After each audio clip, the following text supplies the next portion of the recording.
2024 में बॉलीवुड ने एक अभूतपूर्व घटना देखी। उन्होंने एक ऐसी फिल्म को टॉप करते हुए देखा जो एक महिला प्रधान फिल्म थी, जिससे लीड कोई माचो हीरो नहीं बल्कि एक हीरोइन कर रही थी। स्त्री 2 नाम की इस फिल्म ने बड़े बड़ों को पछाड़ते हुए लगभग 900 करोड़ का कलेक्शन किया। ये एक ऐसी सफलता थी जिसने श्रद्धा कपूर के करियर को एक तगड़ा बूस्ट दिया। उन्हें स्पेशली कास्ट करके फिल्में बनने लगी। अब उनकी आने वाली फिल्मों पर सबकी नजर है, तो हम भी जान लेते हैं कि उनकी कौन कौन सी फिल्में नियर फ्यूचर में रिलीज होगी।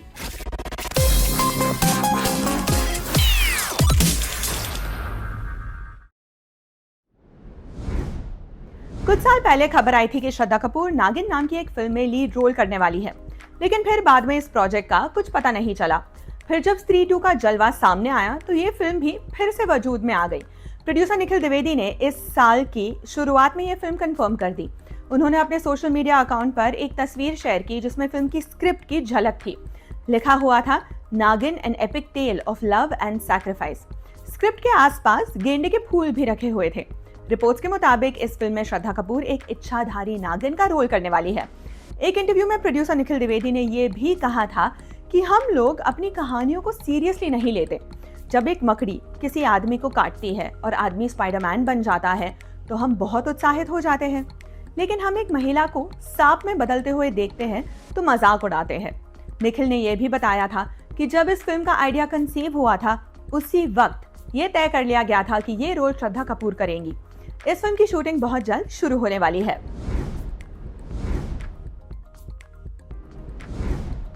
ये तो ऑब्वियस बात है कि अपनी सबसे कामयाब फिल्म के तीसरे पार्ट में भी श्रद्धा कपूर नजर आएंगी ही। स्त्री 3 2027 के इंडिपेंडेंस डे पर रिलीज होगी। इसमें श्रद्धा कपूर के साथ राजकुमार राव और अभिषेक बैनर्जी कंफर्म्ड है।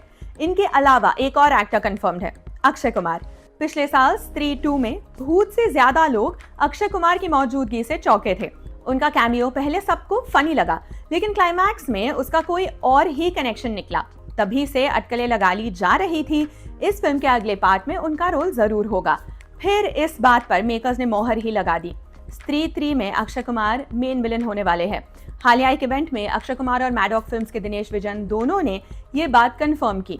दिनेश ने तो यहाँ तक कह दिया है कि वो स्त्री यूनिवर्स के थैनोस है, यानी कि कुछ करारा पक तो रहा है।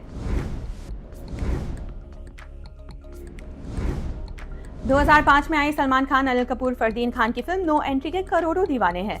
अब इसका सीक्वल बन रहा है, लेकिन नई कास्ट के साथ। इसकी लंबी चौड़ी स्टार कास्ट में एक नाम श्रद्धा कपूर का भी है। इस सीक्वल में मेल लीड्स है वरुण धवन और अर्जुन कपूर। इनके अलावा दिलजीत दोसांझ भी फिल्म का हिस्सा थे, लेकिन हाल ही में उन्होंने ये फिल्म छोड़ दी है। बॉलीवुड हंगामा की रिपोर्ट के मुताबिक दिलजीत ने क्रिएटिव डिसएग्रीमेंट्स की वजह से बाहर होने का फैसला लिया, जबकि मेकर्स का कहना है कि उन्होंने डेट्स की प्रॉब्लम की वजह से फिल्म छोड़ी है। वो चाहे जो भी हो, लेकिन फिल्म की फीमेल लीड्स में एक नाम श्रद्धा कपूर का भी बताया जा रहा है। वो कृति सैनन और मनुषी चिल्लार के साथ इस फिल्म का हिस्सा है। इसे अनीस बज़मी डायरेक्ट कर रहे हैं और जल्द ही ग्रीस में इसकी शूटिंग का पहला शेड्यूल शुरू होगा। इसे अगले साल रिलीज किए जाने की योजना है। इसके अलावा एक और इंटरेस्टिंग प्रोजेक्ट के लिए भी श्रद्धा कपूर का नाम आगे चल रहा है। अपनी री रिलीज के वक्त जबरदस्त कलेक्शन करने वाली फिल्म सनम तेरी कसम के सीक्वल में श्रद्धा कपूर हो सकती है। एक रिपोर्ट के मुताबिक डायरेक्टर्स उनसे बात कर रहे हैं। हाल ही में फिल्म के डायरेक्टर डुओ विनय सप्रू और राधिका राव ने ये कंफर्म किया था कि पाकिस्तानी एक्ट्रेस मावरा हुसैन इस फिल्म का हिस्सा नहीं होंगी। पहलगाम हमले के बाद इंडिया पाकिस्तान के रिश्ते वैसे ही खराब है। ऊपर से मावरा और हर्षवर्धन राणे के बीच एक तगड़ी ऑनलाइन जंग भी हुई थी। जाहिर है इन हालात में मावरा इस सीक्वल का हिस्सा नहीं होंगी। अब श्रद्धा कपूर का नाम आगे आने से उनके फैंस में उत्साह का माहौल है। श्रद्धा कपूर का एक प्रोजेक्ट लंबे समय से अटका पड़ा है। यह है बालाजी टेलीफिल्म्स की फिल्म के टीना। ये एक ऐसी लड़की की कहानी है जिसका नाम तो टीना है, लेकिन जिसने एस्ट्रोलॉजी की वजह से अपने नाम में एक्स्ट्रा के लगा लिया है। कहा जा रहा है कि ये फिल्म प्रोड्यूसर एका कपूर की लाइफ पर बनी है। इसमें पहले दिशा पटानी को लिया गया था, लेकिन बाद में उनका नाम ड्रॉप हुआ। फिर श्रद्धा का नाम आगे आया। हालांकि उसके बाद इस फिल्म में कोई डेवलपमेंट नहीं हुई है, लेकिन ऑफिशियली ये प्रोजेक्ट अभी बंद भी नहीं हुआ है।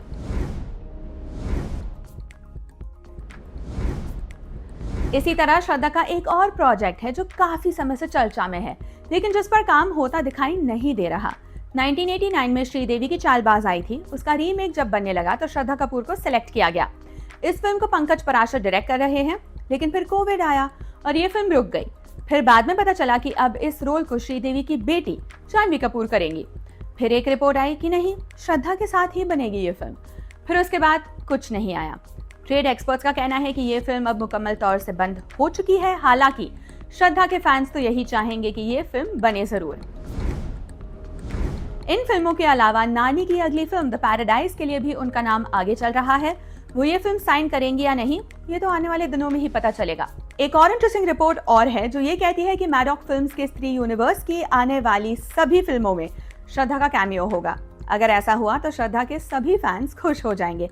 आपको श्रद्धा की किस फिल्म का इंतजार है, हमें कमेंट करके जरूर बताइएगा और देखते रहिए एम बोले तो। फिल्में एडिट टेबल पर बनती हैं, क्या मतलब है इस बात का? क्या करता है एक फिल्म एडिटर? एक्टर्स जो सुंदर सुंदर कपड़े पहनते हैं, उनके पीछे किसका दिमाग और मेहनत लगी होती है? म्यूजिक कंपोजर तो समझ में आता है, लेकिन ये साउंड डिजाइनर क्या करता है? एक आर्ट डायरेक्टर का फिल्म के बनने में क्या रोल होता है? आर्टिस्ट लोग ये जो पुलिस, डॉक्टर, वकील वगैरह की वर्दियां पहनते हैं, वो आती कहाँ से हैं? एक असिस्टेंट डायरेक्टर फिल्म के सेट पर क्या क्या और कैसे करता है? कौन तय करता है इस वाली फिल्म में ये वाला रोल इस एक्टर से करवाना है? एक्ट्रेस का मेकअप और हेयर देखने वाले आर्टिस्ट को किन समस्याओं से जूझना पड़ता है? हीरो की जगह अपनी जान जोखिम में डालने वाले स्टंट डबल्स कितने खतरे में जीते हैं? क्या आप भी उन लोगों के बारे में जानना चाहते हैं जो अक्सर पर्दे के पीछे रहते हैं, लेकिन जिनके बिना फिल्में बन ही नहीं सकती? सिनेमा मेकिंग के अलग अलग डिपार्टमेंट्स को डेडिकेटेड हमारी सीरीज सिनेमा वाले में हम आपको इन्हीं लोगों से रूबरू करवाएंगे। ज़रूर देखिए सिनेमा वाले, ओनली ऑन एम बोले तो।